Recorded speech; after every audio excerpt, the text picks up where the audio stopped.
آپ فرماتے ہیں کہ دین کے لیے علم ضروری ہے جیسے جسم کے لیے غذا ضروری ہے۔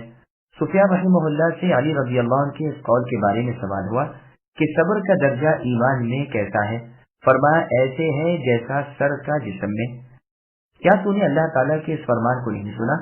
ہم نے ان کے صبر کی وجہ سے ایسا پیشوا بنا دیا کہ وہ ہمارے حکم کی ہدایت کرتے تھے۔ آپ نے فرمایا مطلب یہ ہے کہ چونکہ انہوں نے تمام کاموں کے سر کو لے لیا، اللہ تعالیٰ نے بھی انہیں پیشوا بنا دیا۔ چنانچہ فرمان ہے ہم نے بنی اسرائیل کو کتاب، حکمت اور نبوت دی اور پاکیزہ روزیاں عنایت فرمائی اور جہان والوں پر فضیلت دی۔ یہاں بھی آیت کے آخر میں فرمایا کہ جن عقائد و اعمال میں ان کا اختلاف ہے ان کا فیصلہ قیامت کے دن خود اللہ تعالیٰ کر دیں گے۔ أولم يهد لهم كم أهلكنا من قبلهم من القرون يمشون في مساكنهم إن في ذلك لآيات أفلا يسمعون أولم يروا أنا نسوق الماء إلى الأرض الجرز فنخرج به زرعا تأكل منه أنعامهم وأنفسهم أفلا يبصرون۔ کیا اس بات نے بھی انہیں ہدایت نہیں دی کہ ہم نے ان سے پہلے بہت سی امتوں کو ہلاک کر دیا جن کے مکانوں میں یہ چل پھر رہے ہیں؟ اس میں تو بڑی بڑی عبرتیں ہیں، کیا پھر بھی یہ نہیں سنتے؟ کیا یہ نہیں دیکھتے کہ ہم پانی کو بنجر غیر آباد زمین کی طرف بہا کر لے جاتے ہیں، پھر اس کی وجہ سے ہم کھیتیاں نکالتے ہیں جسے ان کے چوپائے اور یہ خود کھاتے ہیں، کیا پھر بھی یہ نہیں دیکھتے؟ سامعین ولایتوں کی تفصیل سماعت کیجیے۔ رسولوں کی مخالفت کا انجام۔ کیا یہ کفار و مشرکین اس بات کے ملاحظے کے بعد بھی راہ راست پر نہیں چلتے کہ ان سے پہلے کے گمراہوں کو ہم نے تہو بالا کر دیا ہے، آج ان کے کھوج مٹ گئے، انہوں نے بھی رسولوں کو جھٹلایا، اللہ تعالیٰ کی باتوں سے بے پرواہی کی، اب یہ جھٹلانے والے بھی انہی کے مکانوں میں رہتے سہتے ہیں، ان کی ویرانی، ان کے اگلے مالکوں کی ہلاکت ان کے سامنے ہے، لیکن تاہم یہ عبرت حاصل نہیں کرتے۔ اسی بات کو قرآن حکیم نے کئی جگہ بیان فرمایا ہے کہ یہ غیر آباد کھنڈر، یہ اجڑے ہوئے محلات تو تمہاری آنکھوں کو اور تمہارے کانوں کو کھولنے کے لیے اپنے اندر بہت سی نشانیاں رکھتے ہیں۔ دیکھ لو اللہ تعالیٰ کی باتیں نہ ماننے کا، رسولوں کی حقارت کرنے کا کتنا بد انجام ہوا۔ کیا تمہارے کان ان کی خبروں سے نہ آشنا ہے؟ یہ ندی، نالے، آبشار اور سمندر اللہ تعالیٰ کی عظیم قدرت کی نشانیاں ہیں۔ پھر اللہ تعالیٰ اپنے لطف و کرم کو، احسان و انعام کو بیان فرما رہے ہیں کہ آسمان سے پانی اتارتے ہیں، پہاڑوں سے، اونچی جگہوں سے سمٹ کر نالوں کے، ندیوں کے، دریاؤں کے ذریعے وہ ادھر ادھر پھیل جاتا ہے۔ بنجر غیر آباد زمین اس سے ہریاوال والی ہو جاتی ہے، خشکی تری سے موت زیست سے بدل جاتی ہے۔ گو مفسرین کا قول یہ بھی ہے کہ جرز مصر کی زمین ہے، لیکن یہ ٹھیک نہیں ہے۔ ہاں مصر میں بھی ایسی زمین ہو تو ہو۔ آیت میں مراد تمام وہ حصے ہیں جو سوکھ گئے ہوں، جو پانی کے محتاج ہوں، سخت ہو گئے ہوں، زمین پیوس کے مارے پھنسنے لگی ہو۔ بے شک مصر کی زمین بھی ایسی ہے، دریائے نیل سے وہ سیراب کی جاتی ہے، حبش کے بارشوں کا پانی اپنے ساتھ سرخ رنگ کی مٹی کو بھی گھسیٹتا جاتا ہے، اور مصر کی زمین جو شور آور ریتیلی ہے وہ اس پانی اور اس مٹی سے کھیتی کے قابل بن جاتی ہے، اور ہر سال ہر فصل کا غلہ تازہ پانی سے انہیں میسر آتا ہے جو ادھر ادھر کا ہوتا ہے۔ اس حکیم و کریم، منان و رحیم اللہ تعالیٰ کی یہ سب مہربانیاں ہیں، اللہ ہی کی ذات قابل تعریف ہے۔ اسی آیت کے مضمون کی آیت سورہ عبس کی آیت نمبر 24 بھی ہے، فَلْيَنْظُرِ الْإِنسَانُ إِلَىٰ طَعَامِهِ الآیت، یعنی انسان اپنی غذا کو دیکھے تو صحیح کہ ہم نے بارش اتاری اور زمین پھاڑ کر اناج اور پھل پیدا کیے۔ اسی طرح یہاں بھی فرمایا، کیا یہ لوگ اسے نہیں دیکھتے؟ ابن عباس رضی اللہ عنہما فرماتے ہیں جرز وہ زمین ہے جس پر بارش کا کافی پانی برستا ہے، پھر نالوں اور نہروں کے پانی سے وہ سیراب ہوتی ہے۔ مجاہد رحمہ اللہ فرماتے ہیں یہ زمین یمن میں ہے۔ حسن رحمہ اللہ فرماتے ہیں ایسی بستیاں یمن اور شام میں ہیں۔ ابن زید رحمہ اللہ وغیرہ کا قول ہے یہ وہ زمین ہے جس میں پیداوار نہ ہو اور غبار آلودہ ہو۔ اسی بات کو اللہ نے سورہ یاسین کی آیت نمبر 33 میں بیان فرمایا، وَآیَةٌ لَهُمُ الْأَرْضُ الْمَيْتَةُ الآیت، ان کے لیے مردہ زمین بھی ایک نشانی ہے جسے ہم زندہ کر دیتے ہیں۔ وَيَقُولُونَ مَتَى هَذَا الْفَتْحُ إِن كُنتُمْ صَادِقِينَ قل يوم الفتح لا ينفع الذين كفروا إيمانهم ولا هم ينظرون فأعرض عنهم وانتظر إنهم منتظرون. اور کہتے ہیں کہ یہ فیصلہ کب ہوگا؟ اگر تم سچے ہو تو بتلاؤ. اے نبی نے جواب دیجیے کہ فیصلے والے دن ایمان لانا بے ایمانوں کو کچھ کام نہ آئے گا اور نہ انہیں ڈھیل دی جائے گی. اب تو ان کا خیال بھی اے نبی چھوڑ دیجیے اور منتظر رہیے، یہ بھی منتظر ہیں. سامعین و ولایتوں کی تفصیل سماعت کیجیے. کافروں کو حکم کے قیامت کا انتظار کرتا. کافر اعتراضاً کہا کرتے تھے کہ اے نبی، تم جو ہمیں کہا کرتے ہو اور اپنے ساتھیوں کو بھی مطمئن کر دیا ہے کہ تم ہم پر فتح پاؤ گے اور ہم سے بدلے لو گے، وہ وقت کب آئے گا؟ ہم تو مدتوں سے تمہیں مغلوب، زیر اور بے وقار دیکھ رہے ہیں. چھپ رہے ہو، ڈر رہے ہو. اگر سچے ہو تو اپنے غلبے کا اور اپنی فتح کا وقت تو بتلاؤ. اللہ تعالیٰ فرماتے ہیں کہ جب عذاب الہی آ جائے گا اور جب اللہ کا غصہ اور غضب اتر پڑتا ہے، خواہ دنیا میں ہو خواہ آخرت میں، اس وقت کا نہ ایمان نفع دیتا ہے نہ مہلت ملتی ہے. جیسے اللہ تعالیٰ نے سورہ مؤمن کی آیت نمبر 83 میں فرمایا فَلَمَّا جَاءَتْهُمْ رُسُلُهُمْ بِالْبَيِّنَاتِ الآیہ، یعنی جب ان کے پاس اللہ تعالیٰ کے پیغمبر دلیلیں لے کر آئے تو یہ اپنے پاس کے علم پر نازع ہونے لگے. پوری 2 آیتوں تک اس سے فتح مکہ مراد نہیں. فتح مکہ کے دن تو رسول اللہ نے کافروں کا اسلام لانا قبول فرمایا تھا اور تقریباً 2000 آدمی اس دن مسلمان ہوئے تھے. اگر اس آیت میں فتح مکہ مراد ہوتی تو چاہیے تھا کہ اللہ تعالیٰ کے پیغمبر محمد صلی اللہ علیہ وسلم ان کا اسلام قبول نہ فرماتے. جیسے اس آیت میں ہے کہ اس دن کافروں کا اسلام لانا نامقبول ہوگا، بلکہ یہاں مراد فتح سے فیصلہ ہے. جیسے اللہ تعالیٰ نے سورہ شعراء کی آیت نمبر 118 میں فرمایا فَافْتَحْ بَيْنِي وَبَيْنَهُمْ فَتْحًا، یعنی ہمارے درمیان اے اللہ آپ فتح کریں، یعنی فیصلہ کریں. اور جیسے سورہ سبا کی آیت نمبر 26 میں اللہ نے فرمایا قُلْ يَجْمَعُ بَيْنَنَا رَبُّنَا ثُمَّ يَفْتَحُ بَيْنَنَا بِالْحَقِّ، یعنی اللہ تعالیٰ ہمیں جمع کریں گے پھر ہمارے آپس کے فیصلے فرمائیں گے. اور سورہ ابراہیم کی آیت نمبر 15 میں فرمایا وَاسْتَفْتَحُوا وَخَابَ كُلُّ جَبَّارٍ عَنِيدٍ، یہ فیصلہ چاہتے ہیں سرکش ضدی تباہ ہوئے. اور سورہ بقرہ کی آیت نمبر 79 میں فرمایا وَكَانُوا مِن قَبْلُ يَسْتَفْتِحُونَ عَلَى الَّذِينَ كَفَرُوا، اس سے پہلے وہ کافروں پر فتح چاہتے تھے. اور سورہ انفال کی آیت نمبر 19 میں اللہ نے فرمایا ان تستفتحوا فقد جاءكم الفتح، کہ اگر تم فیصلے کے آرزو مند ہو تو لو فتح آ گئی.